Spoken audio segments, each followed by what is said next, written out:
Hey, everybody, on this episode of SAMP&CHANCE Wrestling, we are going to take a look at WWE, AEW, Clash at the Castle, Forbidden Door, upcoming shows. Also, we're going to take a look back at SmackDown and Raw, all this and so much more on this episode of SAMP&CHANCE. So sit back, relax, and thank you for letting us into your ears.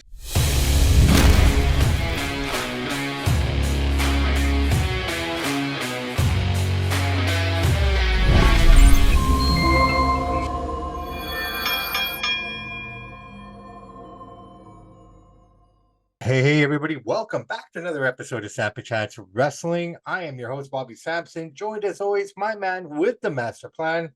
In the Atlanta Braves hat, they're looking for pitching. Mr. Chance Michaels, how you doing, brother? Doing good. How about yourself? Can't complain. I only brought that up because I saw an article this morning that said the Atlanta Braves are looking to shore up their pitching. It's early in the season. They're already looking at that. Is that something to be concerned about? They need to, man. They've had some big injuries, so they got a couple old veterans relying on. But you could always good to bolster your staff. You can add another even average starting pitcher. Yeah. With the offensive talent they got. Yeah. They'll be a formidable opponent in the National League. That's for sure. Awesome, man. Well, hey, first off, before anything and everything, congratulations to you and your Edmonton Oilers making it to the Cup final. I mean, Montreal, yeah, I'm a Habs fan, as you can see behind me. Montreal was the last Canadian team, but I mean, that's always an asterisk, right? I mean, 2020, the bubble. Would you consider that a Canadian team getting to the final, or yeah, after I know it was a little bit of an asterisk, but they didn't win it. But yeah, they got there, I guess, 4 years ago, 2 years ago, whatever it was. So yeah. So I mean, Edmonton, here we go. Florida, your initial thoughts before we get into wrestling. Oh, Edmonton's winning the cup. I made a futures bet before the playoffs started. I said on the show it's 8-1. They win, I'm going to cash pretty big. But McDavid's the best player in the world. Draisaitl's top 2 or 3. They just can't be stopped. This is McDavid's time. He's in his prime. He's like the new Wayne Gretzky. All the kids that, my kid plays hockey, all those kids love McDavid. Like I love Gretzky and Lemieux right there. So same thing, Draisaitl in McDavid are like Gretzky and Lemieux. And it's their time. You can feel it. They're going to win it, man. I think they take it in 6. I can't wait. It starts Saturday. I'm excited.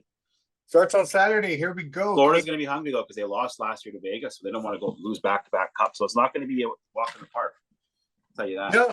No, it's not going to be a walk in the park at all. I mean, Florida does possess a lot of problems for this team, especially if Skinner doesn't show up. That's my only concern on this. Like, I don't want to put a damper on it. I don't want to put a damper on it, but I mean, no, that's true. He's a question mark. He's shaky. He played good last game, but you never know with the guy. Never know. But I mean, I don't know. I think travel might be an interesting aspect to this one. I believe this is the longest distance between two teams ever. And Stanley Cup final, it is, yeah. That's weird. I thought, with Tampa and stuff like that, it would have already been broken. But hey, here we go. All right, man, let's get into it. Let's start with AEW a little bit. Forbidden Door. We know 2 matches so far. We got Strickland against Ospreay, which I really like. I wanted to touch on that really quickly because I think this is the first time they've done something that I'm really happy about. You got 2 guys fighting for the world title that aren't veterans or brought in to bring young guys, young talented guys, which they should always have been doing. They're finally starting to do it now. So I mean, I can understand why they had the Jerichos and the Moxleys and stuff to build the brand, to get the people, but now they should be at the spot where they are now. The only problem is now the people are going down. They're losing ratings. So they gotta have to try to do something new. Well, they got to figure it out. And and the only thing that I will say from AEW Dynamite that I didn't like, and I still wish they need to improve on, is selling better. And when I say selling better, we had a match last week with Killswitch and what's his name? The world champion. I just said his name, man. Strickland. Strickland, thank you. They had a match, and I texted you, this is horrible. So let me tell you what I saw. So at the end of the match, Strickland won, went to grab scissors to cut his hair off. Now, Killswitch has probably got short hair like Kane did under that mask, right? I mean, yeah. And when he went to cut the hair, he cut the hair that was connected to the mask. Like, you could literally see he wasn't even cutting his hair. He cut the hair that was like the fake hair. And it was so visible that it's like, come on, man. Like, these are the little details that you would never see if McMahon was in charge. It never would have happened. Moxley and Claudia would never wear those Value Village looking LOD stuff. Like, just the little things like that. Yeah. Tony Khan doesn't understand. They don't sell in AEW at all. You hit the biggest move ever. Even happens to Will Ospreay 2 minutes later. Not even, he's shaking it off like it didn't happen. They got to work better on their selling. It's too indie-rific in there sometimes. Yeah, and and that's the one thing Mark Henry had talked about this on Busted Open Radio. It's just the one thing that hurts him the most, and he's a part. Well, not anymore. His contract's up. He's not renewed. Something we'll get into in a couple seconds here. Even he had said that the biggest problem that he saw in AEW is the fact that guys don't sell. Like that's just wrestling 101. That's wrestling psychology 101. I mean, that's a prerequisite to wrestling psychology 101. Yep. All the work.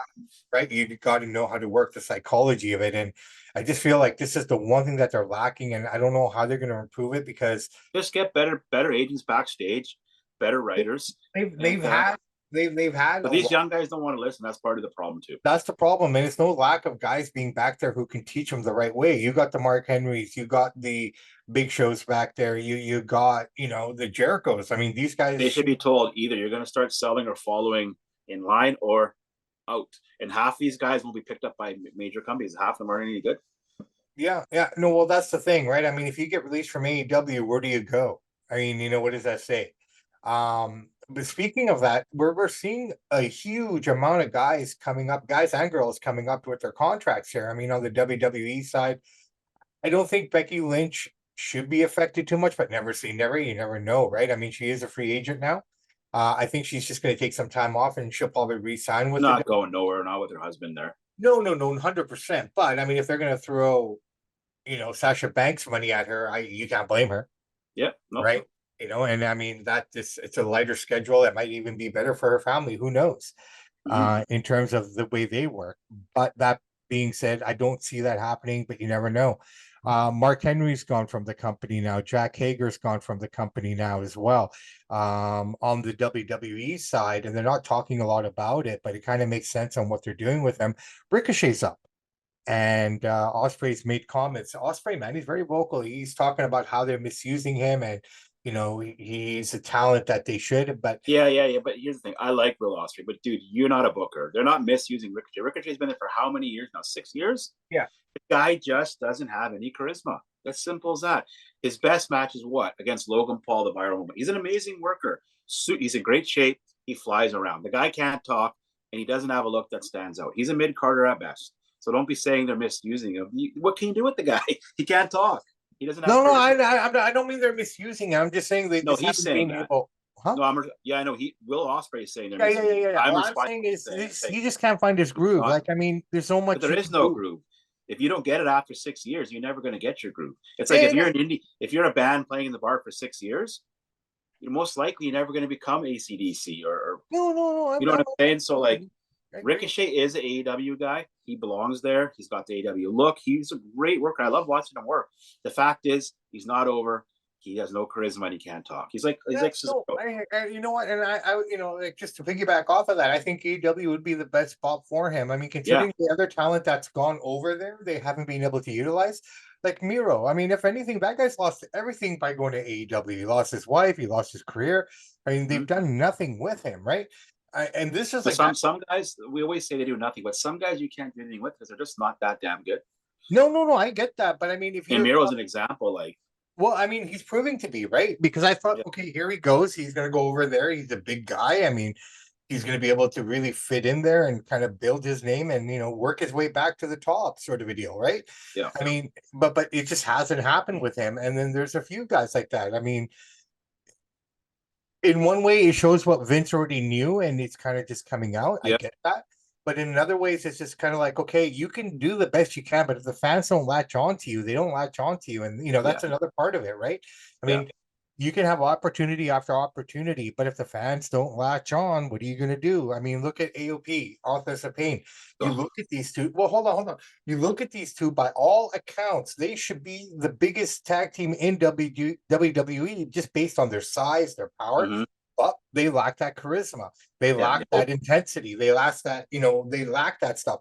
Another example of that I was watching the opening of Raw last night, and I saw that we opened up with Liv Morgan, and I like Liv. I think she's come a long way. Thanks. I'm glad you brought this up. You finish your point. I got something to say Yeah, about Liv. Okay, you and finish it. all I want to say is if you look at her and compare it to a Becky Lynch, she's the complete package as far as I'm concerned when it comes to women's wrestler. She's got that charisma, she's got the look, she's got the skill set. And the biggest thing I'm saying here, charisma. She has the ability to get the crowd underneath her and eating out of the palm of her hand. She's really, really good at it. She's probably one of the best, even better than Charlotte is, but then Charlotte just eclipses her in the ring. Liv Morgan is not bad in the ring. She's got the good look, but she lacks that charisma which is needed to fuel the storyline. She looks like a high school girl right now. And the storyline is kind of interesting. I like what they're doing here. You're almost going to get a Dominic on the pole type match again that Eddie and Ray had when Mommy gets back here, just based on the way they're playing this out. You Complete opposite of what you just said. Liv's all right, don't get me wrong, but man, that was the worst opening Raw I've seen in 10 years. Like Liv Morgan and Dominic and kick off Raw, and Liv's got charisma. She's over. Don't get me wrong, but the one thing I can't stand about Liv is the same thing I can't stand about Seth. That fake, annoying laugh. It's so fake. It's so phony. It's a fake heel laugh. It's so contrived. Pull her backstage, guys, and say cut that out, or at least make your laugh convincing. It's so fake and phony. It's absolutely horrible. She's a horrible, horrible actor.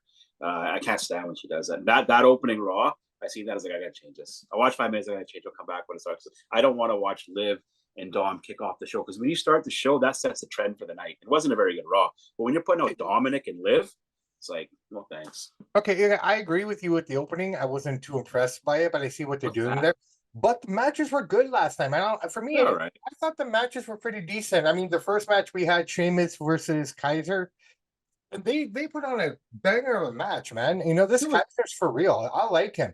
I like the fact that Kaiser's a good worker, and he went over Sheamus, which is the right move here. You're bringing up this younger talent, and I like absolutely. They made the right call there, right? And the match was great. And going into the next match, even like I thought the matches itself, outside of maybe Damian and Ray at the end. There's the thing about Damian, we don't realize the guy's 42 years old.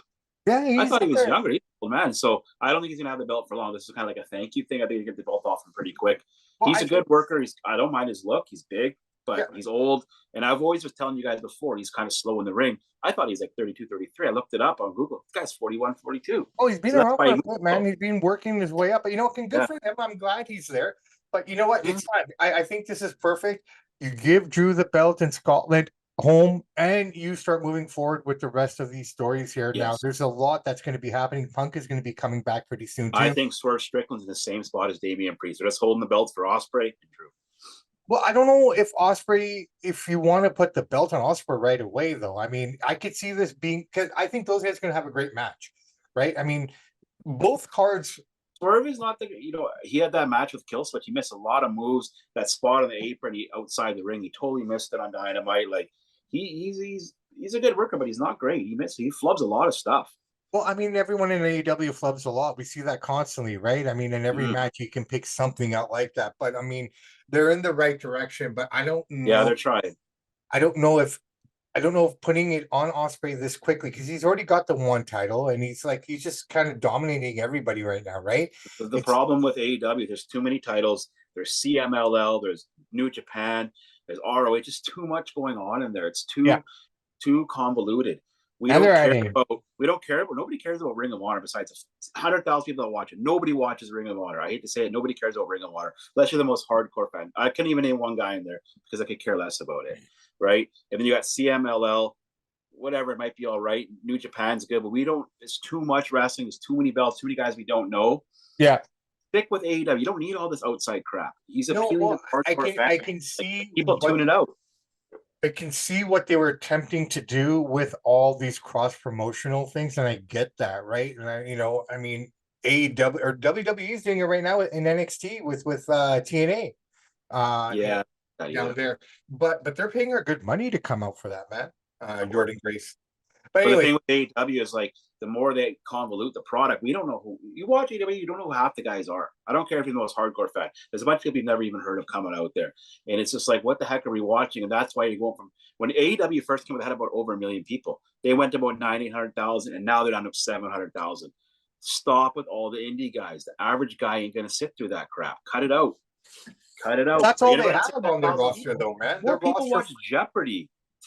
Yeah, no, I get it, but Like, their whole roster's like that, though. I mean, really, I mean, if you take out all the indie guys, they got no one left. yeah, they have about 4 or 5 really good guys, and the rest of the roster is not very good. Yeah. No, I agree. Reality of it. It's not just me saying that. That's the fans saying that. Just look at the numbers and tell me that I'm No, you're not wrong. It's just, and I hate to say it, I want them to do good. I don't Yeah. care if they beat WWE. I don't care if they're better than them. I want the competition. I don't have any dog in the race anymore that Vince is out. Yeah. I'm neutral on it. But Yeah. I mean, come on, guys. This just gets so stupid sometimes.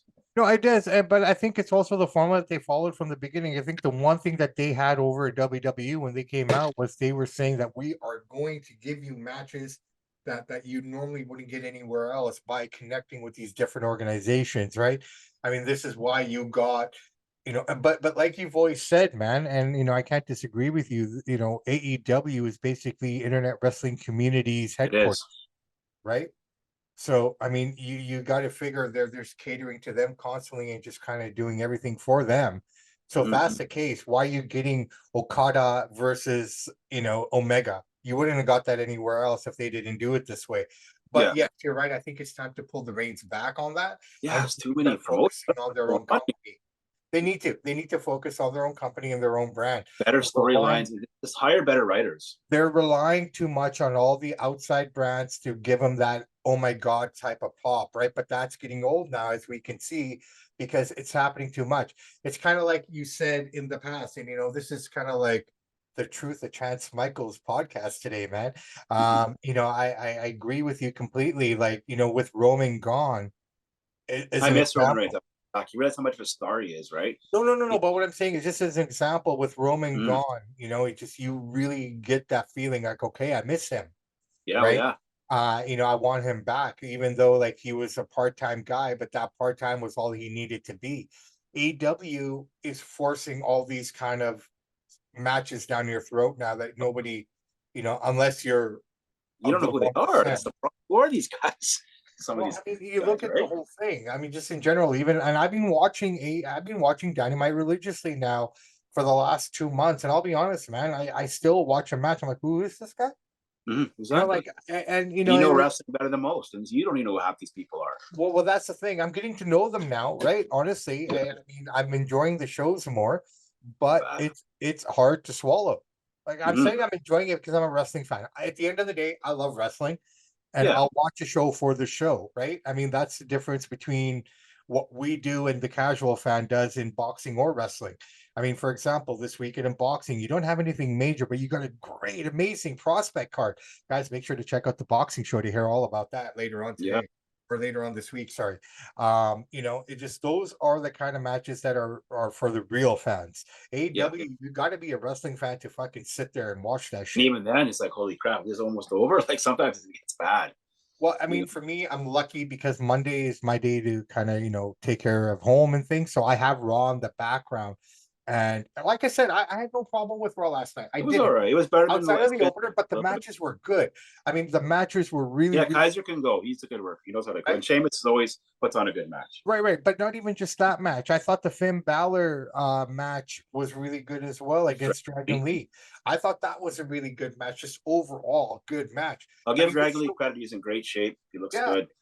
I mean, for the most part, I liked all of Raw last night. I love that story they're keep building here, and I have an idea for this. If I could just throw it out to you, we're kind of going all over the place. But Chad Gable and Sami Zayn, they're really, really building this up. How many more times is Otis going to take a slap in the face? How many more times is Sawa and all of these guys going to just keep bending and bending and bending for this guy? I think this is what's going to happen. So, okay, at Clash of the Castle, which is next Saturday, and we only have 3 matches that I know of so far. Yeah. We have Damian Priest against Drew McIntyre for the World Heavyweight title. We have Bayley fighting Piper Niven for the women's title. Again, 2 Scottish Yeah, smart. For us, Yeah, it totally makes sense. And I like that because it's fresh and it's different. We haven't seen Niven in that spot. We've seen Drew in that spot, but not really one-on-one with Damien. So two fresh matches right there. We don't know what Cody's doing. We don't know what anyone else is doing on this card, but I can tell you we're gonna probably end up getting, I know we're gonna get Sammy versus for sure. Chad Gable there. And here's my prediction for it. I think Gable wins, but I think this is where the Creed brothers and Ivy Nile, maybe Ivy, but for sure the Creed brothers come in, and that's where you get the turn. Yeah, Those guys in there, and they'll be a part of his crew. They'll take out the other three, and if you want to throw Ivy Nile in there, you can, and she can take out Maxine. And there you go. You got something really interesting there. So I'm looking yeah. forward to Clash at the Castle here. The other reason is because Roman's movie's finished. The movie that he was filming is done. So they're actually expecting to bring him back a little sooner than they were expecting to kind of build this up. I mean, the crescendo of this whole thing will probably be at Survivor Series where they'll do war games. Uh, I don't know what they're Yeah. going to call it, but it's going to be another civil war. But expect Roman to come back a little bit sooner than most people expected. But yeah, this is a weird card, my friend, because we're only a week. We got one more week to build this up. I mean, I guess they got to start moving on it fast, man. They got SmackDown this Friday. They'll make a couple matches, drop one or two on Raw, and away they go. Well, yeah, I mean, they've been doing a pretty good job of making these cards pretty, bearable now with the 5 to 6 matches and really just focusing on it. But does Cody defend on this card? Probably. You know what? They'll probably make the AJ Cody match now, right? Too. Yeah. Um, Why? Why did we? We well, know that was a AJ's not going to win. regurgitated. That was a regurgitated segment, if you think Yeah. about it. I will take you back to when Mark Henry came out in that salmon colored suit, Mhm. said, I'm retiring, I'm done. He basically did this exact same segment that AJ did on SmackDown many Yeah. years ago with John Yeah, it Cena. is. The only difference was he was wearing a salmon suit. This guy's wearing a powder blue baby suit. Yeah. Yeah, the main event, if we don't know for sure, but if it is going to be AJ and Cody, why? We don't need to see it. AJ's an old man now; he can still go decently. Don't get me wrong, but you don't need to put him in a title shot match. We know he's not going to win it. So, and we know Cody will hold the belt for a while, but at least give us an opponent that's a little more believable, a little bit more younger. It I is think 45, 46. There's no need to see it. I'm not disagreeing with you, but I think the reason behind this particular booking is the fact, like we just talked about, this card's like only a week away, and they haven't really built it up. So I can see what you're saying. And the other thing, I just thank you for saying that. Here's the thing: I'm looking at these both rosters. There is no dominant outside of Cody being the world champion. If you look at the Raw side, there is no one on the No, face side that's a dominant face right now. There's no one there. I mean, if you no, think about it, you got two heels fighting for the title on Raw because there's no one there as a face that true. stands. Nobody. And even on SmackDown, if you look at it outside of Cody, there is no one there, in my opinion. And I mean, I think, and it's pretty sad if I have to say LA Knight's the closest thing as a top baby face right now. I mean, they got way too many heels in the WWE. They don't have enough faces. I And know. I'll be honest, and you tell me if I'm wrong, man. It's harder to be a face in wrestling now than it is to be a heel, which makes me wonder, are guys shying away from wanting to be a good guy because it's harder to sell? Yeah, you're right. I think they shouldn't give him a choice. If they think if you're the booker, you're the owner, you think he's a face, you're going to be a face. Like you said, there's too many heels. There's barely any faces. Um, give a guy like Austin Theory, good looking guy, built, make him a face. Logan Paul, even though he's a natural jerk, make him a face. He's got popularity. You could spin these guys around because they're young, good looking, built guys. Make those kind of guys, and then you can make Roman and Cody because Cody is a natural jerk.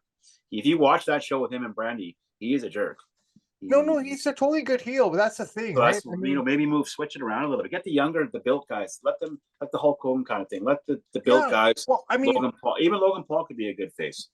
I think what I would like to see is you talk about Theory and Grayson Logan. Waller. One of those two guys, this would be a great face. Oh yeah, I think it would be Tyson Tyson would be the better face in my opinion. He could sell it better. He could use that better.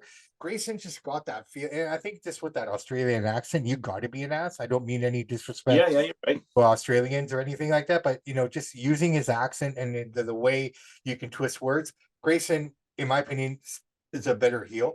But yeah, they got to do Yep. something, man. And even look at AEW. There is no one, and this is a problem across the board. There's no one in AEW who stands out as that one guy who you're like, oh yeah, this is maybe MJF, but again, he's going to become a heel real soon. I mean, Oh he yeah, just, oh yeah, absolutely is. he's not. I think what we're seeing in wrestling is more of just a gray area. Most of these guys want to stay in the gray area. Like, I mean, You're seeing on a lot of Sunday, great, seeing a lot of matches from both companies. They're just throwing them together with no story. Hey, just have a match, and just kind of like that's it. Maybe that's the way wrestling is going to be: gray area and it's random matches that don't mean anything. well, I think so too, but I think it also has to do a lot with the attention span of the fan, the attention. But Well, see, that that too. being said, how the hell can AEW keep putting on these 5-hour marathon shows at the end if it's all about attention span, right? The guy that I know pretty well went to I'm it. He said looking it was great, but he's like 5.5 hours too much. just right now. Hit me right now. You look at the main event for Forbidden Door, and you look at the main event currently for the world heavyweight title. You got both heels in each thing. Like, Yep, I don't even know if you call Osprey a heel. Like, what do you call him? I mean, borderline. It's right? borderline. Like, he's just there. But Swerve, I think Swerve is a better heel. He just doesn't. He just looks. When you are such a strong heel and then you become a face the way Swerve did, it almost makes me wonder, like, as a character, like looking at the show, just from a character perspective, did something happen to you, or why are you broken all of a sudden? Yeah, Because he was such a vicious heel. You look at those matches a couple months ago that he had with Hangman Page, drinking yeah, the blood. I mean, gosh, and now you're shaking hands and kissing babies. yeah. There's no direction there. Right? There's nobody steering the ship. So, and then you got on this side, like, who you cheer for, Damien, or do you cheer for like, it's just, you're looking at two heel guys here, but it's just a lack of faces. There's just no Yep. one who wants to be a face anymore. They shouldn't let them have a choice. Like, sometimes they got natural charisma. You kind of follow that. But you also, as the boss, you got to say, hey, I think you're going to be a face. Try to work with it. And if you're no good with it, we'll switch it. But they're letting these guys kind of run their own show. If you actually watch Raw, one thing I've been noticing over the last little bit is that the quality of promos have went down because they have more freedom now. The promos aren't like, obviously you don't script the John Cena or Reigns promo. Some of these other guys, they don't script their promos no more. They were scripted before then. McMahon or whoever's writing a promo for them. Now they're not doing that. And you watch the quality of the talking where they're getting exposed more. Because now we're saying these guys can't talk on the stick because they're getting a lot more freedom to freelance it. But they're not good talkers. They need somebody to write it for them. Well, I tell you what, man, maybe you need to have experience this way for them to realize it themselves, right? I mean, we can only sit here and comment on it. I'm not disagreeing with you, but I almost feel you have to go through this a little bit right now. And if this is happening consistently, yeah, let it happen. And when you start losing your fans and more things start going against what you're Yep. hoping for, then maybe they'll realize. It's unfortunate, man, but it's kind of like something has to happen for them to realize what's going on around them. Example, you're at a four-way stop that has no stop signs, and eventually people will say, hey, you got to put stop signs, you got to put stop signs. You don't put a stop sign until someone dies. That's Yep. what it takes. That's the Yep. unfortunate part, right? I mean, you look at that Broncos bus crash that happened a few years back. Well, it's just, Oh, yeah. right. How many people complained beforehand that these trees are covering and obstructing the view of the stop signs? It took a tragedy like that to get out a crew to chop down the branches. Yep. Right. And why? Why does it have to take something like that? This is simple. Where I live, if I want to turn left, there's a huge median there that's covered with grass. The city needs to come and cut it because you can't see. Yep. It's Can't see dangerous. what's coming. Right. But it takes Dangerous. catastrophe. It takes something really bad to happen for people to realize what's what. Another example, 9/11. I don't know how old were you in 2001? 19. Pardon? 19. Okay, yeah. So you're old enough to remember this, right? Mhm. But you think about 2001, you remember that. And remember the first 3 months, everybody was nice to everybody. Everybody was, giving the right away, waving hands, very united. Why can't we all be like that all the time? I mean, why does it have to be something so bad has to happen for us to realize as humans what we can be as people? towards one another in general. Yeah, no, I totally agree with you. And we fucking forget. We forget within 2 months, everyone's fingering everyone again. Everyone's calling everybody names again, right? I mean, the pandemic, everybody was unified. Everyone was happy. Yay. Yep. 2 months later, everyone's yelling at everyone again. Like, I don't get it. It's kind of like Christmas. I mean, why is it for those 2 weeks? That's the time we want to give. That's the time we want to donate. That's the time we feel good about it. What about the rest of the year? People are No, hungry you're all right. year. I guess it's just human nature, as bad as it sounds. It is, and I'm only mentioning it, right? Just in that perspective. And the same goes with wrestling. You almost have to have some bad shit happen in order for him to realize what's going on. I realize we're just gonna go red and blue in the face here, man. Yeah, well, yeah, I totally agree with you. Totally agree. And I'm not saying you're wrong on anything that you say. I agree with you. It's just sometimes it's hard to defend it because I try to defend it, as best as I can. It's hard. It's hard because I'm trying to be the face. I'm not saying you're a heel, but this Yeah. is the trials and tribulations of being a face. And I can understand why it's hard because the fans are just so hard to please. Hmm. It's almost like at one time the face was the easiest thing to be, and being a heel was the hardest thing. Yeah, So it just I shows think what like it is for both companies is too many shows, and I get it's money. I'm not saying you're not going to cut Raw or SmackDown. There's too many shows now. There's too many pay-per-views. So a lot of guys that shouldn't be in WWE or AEW are in those companies. They should be on the indie scene. But you have to, just like we do expansion in hockey and basketball or football, you have to let in guys that you wouldn't usually because you got more teams. Or we got more shows, we need more guys. If we had less shows, we'd have a better product because half these guys would be on their butts. That's the problem. Right now, if you think about it, okay, and we talk about the evolution of the show, and I think in 5 years' time, we are going to be talking about Braun Breaker. We're going to be talking about Tyson Fury, sorry, Tyson, Austin Theory. Austin Theory. Sorry. I hope. No, we will be because if you think about it, these guys, Braun, Gunther, Austin Theory, and there's a few other guys that on that list, in my opinion. Ilya Dragunov, in my opinion, as well. There's a couple guys down at AEW or in NXT that haven't come up yet. You know, that's going to be your future, and I see them already planning it. And this is what we're seeing. Same way when Seth and Roman and all of them came in, we were looking at those guys the same way as we're looking at these guys right now. They need to get the push. They're the next thing. Yeah. Blah, blah, blah. They've had 10-year runs now, right? They're the old guys now. We got the young guys coming in. So I'm happy with what they're doing because I like what they're doing with Braun, right? And they really challenged him last night. This was the first match he had where he had to break a sweat. It was power versus speed. Power overcame, but they really sold the match, right? With the ribs and everything. I mean, so that was pretty decent. I like what they're doing across the board here, right? Gunther will probably end up fighting Drew at SummerSlam, in my opinion, if we're predicting it right. Yep. Again, two heels, right? It just pointed out to you, right? So I mean, you got that guy waiting in the rings. I don't know if you take that off him right away. Maybe by WrestleMania, Gunther will be world champion, right? Eventually, gonna get it. Yeah. But he's going to get there. They're building him up the right way. They're doing everything right. They're doing it right with Braun. They're doing it right with these few other guys. So right now, I have to give the advantage to WWE in terms of talent that they're bringing up. Well, they have a better roster. But they have the better roster, but they also have the better prospects, man. They have the better. Yeah, they have a better thing. The talent is better in WWE. Right. So the younger guys that they brought up, it's a wait and see, and it's a time thing, right? And that's the new regime's going to have to prove themselves now. Okay, McMahon gave you a stacked roster. Okay, we built the house. Now develop these guys into stars. We'll see what they got. This is why we watch, and this is why we watch, right? And then in about 5-6 years, we'll probably have the conversation about some new guys that are in there that look like shit, and we don't like them, and this and that. Because I'm telling you right now, if in a year or two, if this new regime ain't cranking out stars and moving that needle, Ari will have no problem replacing them. No, but no problem. Yeah, well, let's see. Let's give it time. But right now, I think they're on the right track, and I like, I wish they would do more with the tag team division. I think they're doing it the right way with the girls ones last night as well. Matching gears, everything, and bringing in the new girls. I mean, it's kind of refreshing to see what I'm seeing. Last night Raw was a little. Who's really went downhill under the new regime is LA Knight. he was a big star. Everybody's loving him. He's kind of what the new guys came in and he kind of went down. He's probably like, shit, where's Vinny?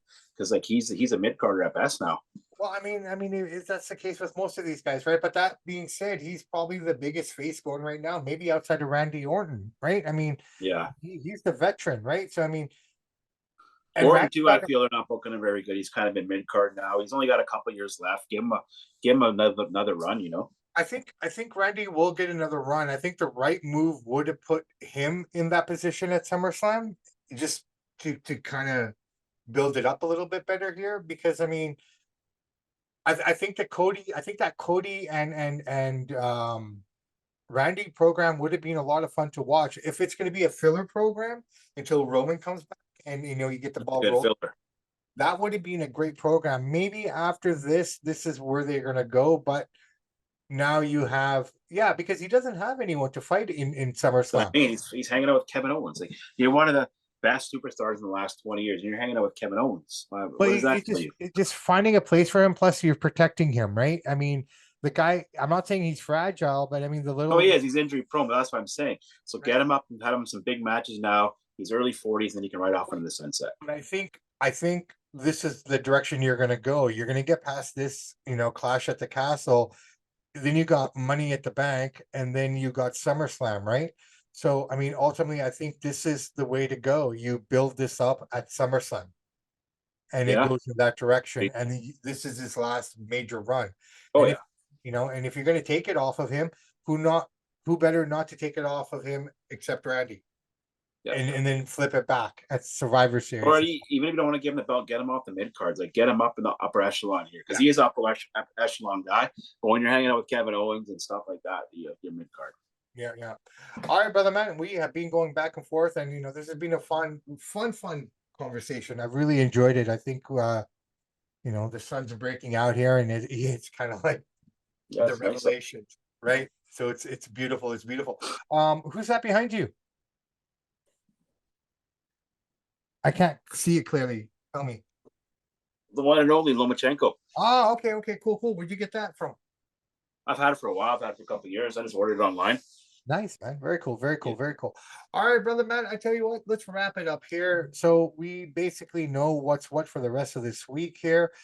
Mark my words, I don't know where or when this is going to happen, but you're probably going to see a Dominic on the pole match between Mommy and Liv here.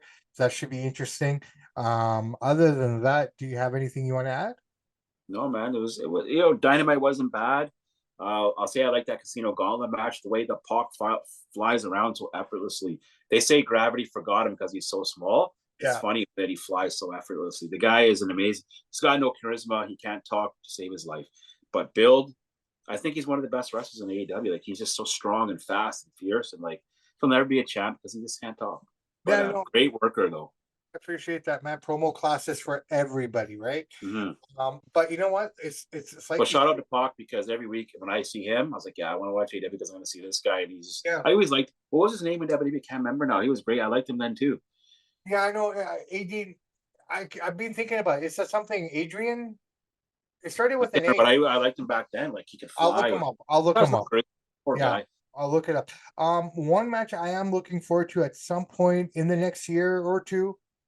Charlotte Flair, Jade Cargill. I thought about that last night when I was watching it. So Jade Cargill and Bianca Belair on the women's side, they're stars. You look at them, they're stars. They're money. The rest of the tag division, like who did they fight yesterday on Raw again? Was it Starks and Baszler? Yeah, it's like, come on, they can't even carry their bags. No. Bianca and Cargill. People say Cargill ain't the best in-ring worker. She isn't. You don't need to be. When you look like that, you don't need to be the best worker. But they got something special with those two. No, and by far the two best women on that. I think better than all the women. When they're together, you could put Rhea and Liv together. They won't. You put them side by side. You go, Bianca and Jade, they're the stars. They just got that special something. No, they do, and the costumes, the gear, everything. The only knock is, like you said, I mean, she's very, very green. I mean, she was green going into AEW. She's 40s now, too. No, she is, and she's married to the baseball player. I think he's an ex-Brave, man. I'll look up the name again. Let me know. I'm not sure. Yeah, he's an ex. Either way, they look like she doesn't have to be. She doesn't have to be Kurt Angle in the ring. She's got the look. Bianca can do that part. but she's being protected really, really well right now. And the only problem is, and let's talk about it very quickly here. If she goes solo, people will eat her up online for the exact same things that you're saying right now, right? She's being protected, she's being covered, she's being taken Good. care of to learn. And this is the right way to do it. They took a I hope while. they realize. I hope Ari realizes, okay, these guys are stars together. Yeah. Keep doing what they're doing. Well, they're going to keep doing it, but eventually it has to fizzle. You're going to get that They break. will, but right now they're the But best. the match I'm women's looking tag team by forward far. to, and it might be a couple of years away. Charlotte and Jade is going to be really fun. Yeah. And one more thing, Yeah. Natalia, her stick's tired. Every time you see her, it's a filler match. She's fighting. Who did she fight? Have you heard of that girl? Something James? Oh, Kiana James. So she was one of the from girls NXT. that Nobody came up knows who she from was. NXT. Natalia needs to be an agent backstage and call it a day. All right. So thank you for mentioning that. Her contract is also up very soon. They don't need to resign her not for in ring at least. Well, the only thing they would probably do is because her husband is a big, he's one of the top producers backstage. Yeah, Tyson Kidd or whatever his name. Yeah. So I mean, maybe she falls into that. Yeah, but she's coming to an end. Time to get out of the ring. Right? I mean, she's done everything. Girl, but no, dude, she's done it all. And if you think about longevity of women in wrestling, she surpassed that, man. I'm not going to say she's the GOAT or anything. No, not even close. But she has surpassed everybody in terms of longevity and being there. And nothing but respect to Natalia, man. I mean, she'd be great as a mentor and as a teacher now, in my opinion. I agree with you. No completely. Need for her on Raw. Goodbye. Right? So Ricochet, no contract. Natalia, no contract. On the AEW side, Mark Henry's gone. I'm just throwing it out there. Jack Hager's gone. Jack Hager's no longer there. We saw Ethan Page, who was starting to build his name. He's debuted in NXT now. So that's going to be interesting to see what he does there. One guy in all of wrestling that needs a break, and I'm so tired of listening to him. Same mannerisms, same suits, same talk. He looks like he puts on, I hate to be so harsh, looks like he puts on 5 pounds every week. You see the guy, Paul Heyman. Like, he is great at what he does, and he's a legend, and he's a Hall of Famer, and I'm not saying he's not one of the best managers. He's a horrible businessman, but he's a good manager when Vince was in charge. Now the stick is getting tired. I think he needs to go sit down for a few months. Bloodline, I know Solo Sikoa doesn't talk, but I think his mic skills is good enough. Let Heyman go take a couple months off. Then he can come back when Roman comes back and be fresh again, because he is so stale. It is like, and I love Hulk Hogan. He's one of my favorites. It's like red and yellow Hulkamania. It got tired after a while. He left. He came back, became the greatest heel, in my opinion, ever in WCW. Heyman needs to sit down for a while. It is so stale, and God, I think you hit the nail on the head. The only reason he's around because none of those other guys can talk. No, I know somebody's got to do something. Right, that's the only reason. Just give him a month or two off. I bet you in a perfect world, they would want him to sit and come back with Roman when Roman came back. That was the right way to do it. But if you're going to have the Tonga brothers, the 2 Tasmanian devils, literally, and Solo, right? I mean, you have to have Heyman there, unfortunately. And that goes back to my original point. None of these new guys can talk on the stick. No. That's the problem. They need somebody to write them a promo then and let them go. Yeah, no, and if you think about it, Heyman needs a vacation. If you think about it, Roman was shit on the stick too until he got better at it, right? So you got to give these guys time to get better. I know, but Heyman needs to sit down. Sit down, old man. Take a break. Come back. I get it, bro. But if he sits down, then the whole storyline falls apart because these guys. I know, but like it's just too much. Like, he's so stale now.